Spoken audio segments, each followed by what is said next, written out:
नमस्कार दोस्तों, जब भारत में दशहरा मनाया जा रहा था, जब भारत में इजराइल की आरती उतारी जा रही थी, जब भारतीय मीडिया इजरायली कोठे की नर्तकी बन चुका था, तब captain Navtej Singh Gill, captain Saurabh Vashisht, commander Purnendu Tiwari, captain Virendra Kumar Verma, commander Sugunakar Pakala, commander Sanjeev Gupta, commander Amit Nagpal और नाविक रागेश समेत 8 भारतीय पूर्व नेवी ऑफिसर्स को जो कतर की नेवी को ट्रेनिंग देते थे, उनको कतर की एक अदालत ने एक साथ मौत की सजा सुना दी।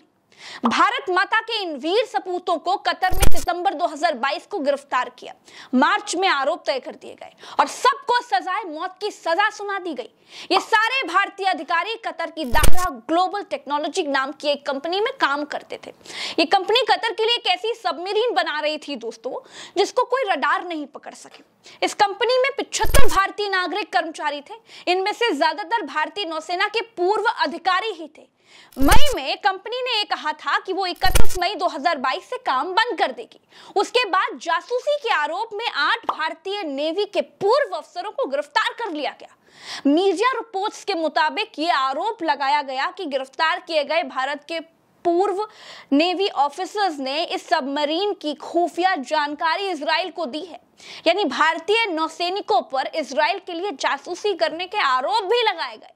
भारतीय ऑफिसर्स को यह सजा उस समय सुनाई गई दोस्तों, जब इजराइल एक मुस्लिम कंट्री फिलिस्तीनी पर बम बरसा रहा है, फिलिस्तीन के निर्दोष लोगों को बेरहमी से मार रहा है और इसी समय भारत ने इजराइल को अपना फूफा बना रखा है। हैरानगी की बात यह है दोस्तों कि बिना आधिकारिक तौर पर गिरफ्तारी की वजह साझा किए हमारे सैनिकों को गिरफ्तार कर लिया जाता है और भारत की सरकार चूं तक नहीं करती है। इजराइल के लिए मोदी छाती पीटते हैं, ट्वीट पर ट्वीट करते हैं, लेकिन उसी इजराइल के लिए जासूसी के आरोप में हमारे 8 भारतीय सैनिकों को कतर में मौत की सजा सुना दी जाती है और प्रधानमंत्री के मुंह से थूक तक नहीं निकलता है। कुछ रिपोर्ट्स में तो यह दावा भी किया गया है कि भारतीय सैनिकों को कतर और भारत के समझौते के तहत वहां काम करने के लिए भेजा गया था और अगर ऐसा है तो कतर को उसकी औकात दिखाने का समय आ गया है।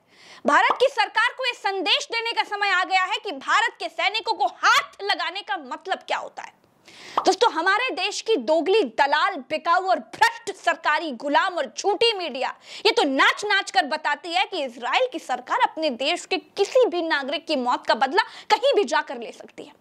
इजरायली नागरिक को छूने की हिम्मत किसी भी देश की नहीं है, लेकिन वही दलाल और सरकारी गुलाम मीडिया कभी भी अपने देश की सरकार से यह नहीं पूछती है कि कतर की औकात कैसे हो गई कि हमारे सैनिकों को सजा दे दी, हमारे सैनिकों को मौत की सजा सुनाने की और वो भी गुपचुप तरीके से सजा सुनाने की औकात कतर की कैसे हो गई, कभी नहीं पूछता।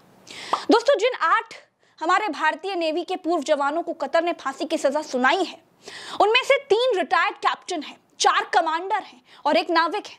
यानी ये भारत के विशेष लोग हैं, सम्मानित लोग हैं, देश की सेवा करने वाले लोग हैं, जिनको 2022 के सितंबर से सरकार ने कतर में सड़ने के लिए छोड़ दिया है। वैसे तो मोदी जी का डंका बहुत बचता है और हर देश में बचता है। सारे देश के प्रधानमंत्री और राष्ट्रपति इनके ऑटोग्राफ के लिए परेशान रहते हैं। सारे देश इनके चेले बताए जाते हैं, इनको विश्वगुरु बताया जाता है। तो अब कहां गया विश्वगुरु आपा? इतिहास गवाह है, जब जब देश को अपने प्रधानमंत्री की जरूरत हुई है, जब जब देश को 56 इंच की छाती की जरूरत हुई है, तब तब देश को 56 इंच की छाती छुआरा ही मिली है। जब जब देश को लाल आंखों की जरूरत हुई है, तब तब लाल आंखों में मोतियाबिंद हो गया है। याद करिए, जब बात काला धन विदेशों से वापस लाने की आई तो फुस हो गए, जब बात भारत के भगोड़ों को वापस लाने की आई तो फुस हो गए, जब बात अपने बहादुर सैनिकों को कतर की धरती से सुरक्षित भारत वापस लाने की आई तो फुस हो गए। काम के समय सारी 56 इंच की छाती, सारा डंका, सारी जुमलेबाजी सब शांत हो जाती है। दोस्तों, इस पूरी कहानी में हैरानी की बात क्या है जानते हैं? हैरानी की बात यह है कि कतर की सरकार ने आधिकारिक तौर पर 8 भारतीय नौसैनिकों को हिरासत में लेने की कोई वजह ही नहीं बताई है और भारत की सरकार 2022 से लेकर अब तक वजह जान भी नहीं पाई है। भारत को इजराइल के पीछे फुदकने से फुर्सत ही नहीं है। भारत की सरकार की तरफ से 8 भारतीयों को फांसी की सजा सुनाए जाने के बाद क्या कुछ कहा गया है वो सुनिए। हमारे पास शुरुआती जानकारी है कि कतर की अदालत ने अल दाहरा कंपनी के 8 भारतीय कर्मचारियों से जुड़े मामले में अपना फैसला सुनाया है। हम फांसी दिए जाने के फैसले से स्तब्ध हैं और विस्तृत फैसले का इंतजार कर रहे हैं। हम उनके परिजनों और कानूनी टीम से संपर्क में हैं। हम सर्वोच्च प्राथमिकता से इस मामले को देख रहे हैं और इस मामले को कतरी प्रशासन के सामने भी उठाएंगे। दोस्तों, इसी जून में गिरफ्तार पूर्व नेवी के अधिकारी में से एक की बहन मीतू भार्गव ने अपने भाई को वापस लाने के लिए सरकार से मदद मांगी थी। मीतू भार्गव ने एक्स पर लिखा था, ये पूर्व नेवी अधिकारी देश के गर्व हैं और मैं फिर से माननीय प्रधानमंत्री से हाथ जोड़कर अपील करती हूं कि बिना देर के उन्हें तुरंत भारत वापस लाया जाना चाहिए। अगले ट्वीट में उन्होंने लिखा कि सीएनएस को पता होना चाहिए कि अगर हम अपने नौसेना के दिग्गजों की परवाह नहीं करते हैं तो यह निश्चित रूप से वर्तमान नौसेना कार्यबल के मनोबल को प्रभावित करेगा। फिर अगले ट्वीट में लिखा कि कब तक दोहा में एकांत कारावास में बंद इन नौसैनिकों को बिना किसी गलती के बल्कि व्यावसायिक प्रतिद्वंद्विता के कारण कष्ट सहना पड़ेगा। एक और ट्वीट करके उन्होंने लिखा कि फिर से हमारे माननीय प्रधानमंत्री और भारत की सरकार से अनुरोध है कि कृपया हमारे नौसेना के दिग्गजों को भारत वापस लाएं, क्योंकि इन नौसेना के दिग्गजों का धैर्य अब खत्म हो रहा है और हम परिवार अब समान रूप से बेचैन हैं। फिर एक ट्वीट करके लिखा, सरकार द्वारा किया जा रहे प्रयासों पर माननीय विदेश मंत्री के बयान ने वास्तव में हमें निराश किया है और ये सोचने पर मजबूर कर दिया है कि क्या कानूनी सहायता प्रदान करके भारत सरकार ने अपने पूर्व नौसेना अधिकारियों को कतर की दया पर छोड़ दिया है, जबकि इन अधिकारियों को सबसे खराब समय का सामना करना पड़ रहा है। दोस्तों, ऐसे बहुत सारे ट्वीट हैं जो फांसी की सजा सुनाए गए भारतीय नेवी ऑफिसर्स की एक बहन ने किए हैं, लेकिन किसी के भी कान पर जूं तक नहीं रेंगी है। वो प्रधानमंत्री जो खिलाड़ी की उंगली में चोट लगने के बाद भी बड़े द्रवित हो जाते हैं, ट्वीट पर ट्वीट चेप देते हैं।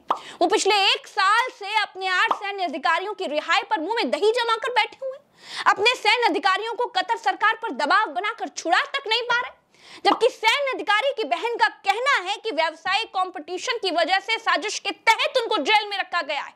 दोस्तों, मैं बहुत स्पष्ट कहती हूं कि नरेंद्र दामोदर दास मोदी ने भारत की विदेश नीति का भट्टा बिठा दिया है। किसी देश को भारत का खौफ ही नहीं रह गया है। नेपाल जैसा देश भारत को आंख दिखाता है। कनाडा जैसा देश एक आतंकवादी की हत्या पर भारत को आंख दिखाता है।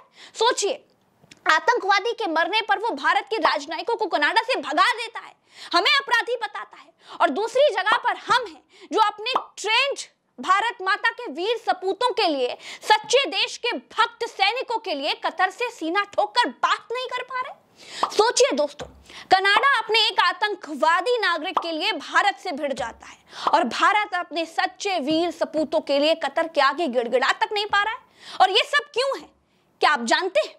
ये सब है नरेंद्र मोदी की फेल विदेश नीति के कारण। बहुत सारे अंतरराष्ट्रीय मामलों के जानकार लोग ये कहते हैं कि फिलिस्तीनी और इजराइल युद्ध में भारत इजराइल का पिछलग्गू बन गया है। भारत के प्रधानमंत्री इजराइल के लिए खुलकर ट्वीट कर रहे थे और उसे मुस्लिम देशों में से एक देश कतर ने उकसावे की तरह ले लिया है। दोस्तों, जिस तरह हम यानी भारत के लोग ये चाहते हैं कि हमारे कश्मीर और पाकिस्तान के मैटर में कोई और देश ना बोले, ये हमारा मैटर है, लेकिन दूसरी तरफ नरेंद्र मोदी फिलिस्तीन की जमीन छीनने वाले इजराइल के पीछे हाथ बांधकर खड़े। जब हम हमारे मसले में तीसरे का इंटरफेयर बर्दाश्त नहीं करते तो फिर मुस्लिम देश इजराइल और फिलिस्तीन के बीच की दशकों पुरानी लड़ाई में किसी और की चापलूसी कैसे बर्दाश्त कर सकते हैं? लेकिन नरेंद्र दामोदर दास मोदी हिंदू मुसलमान वाली वोट की राजनीति में ये भूल जाते हैं कि वो भारतीय जनता पार्टी को चुनाव जिताने की इकलौती और आखिरी उम्मीद ही नहीं है, वो देश के प्रधानमंत्री भी हैं। उनकी हरकतें अंतरराष्ट्रीय स्तर पर भारत को नुकसान पहुंचाती हैं। फिलहाल दोस्तों, इस वीडियो में इतना ही। ऐसे और सच्चे एनालिसिस वीडियोस के लिए चैनल को सब्सक्राइब कीजिए। फेसबुक पर देख रहे हैं तो पेज को फॉलो कीजिए और सच को और आगे बढ़ाने के लिए अपनी जिम्मेदारी को भी समझिए। एक शेयर जरूर कीजिए।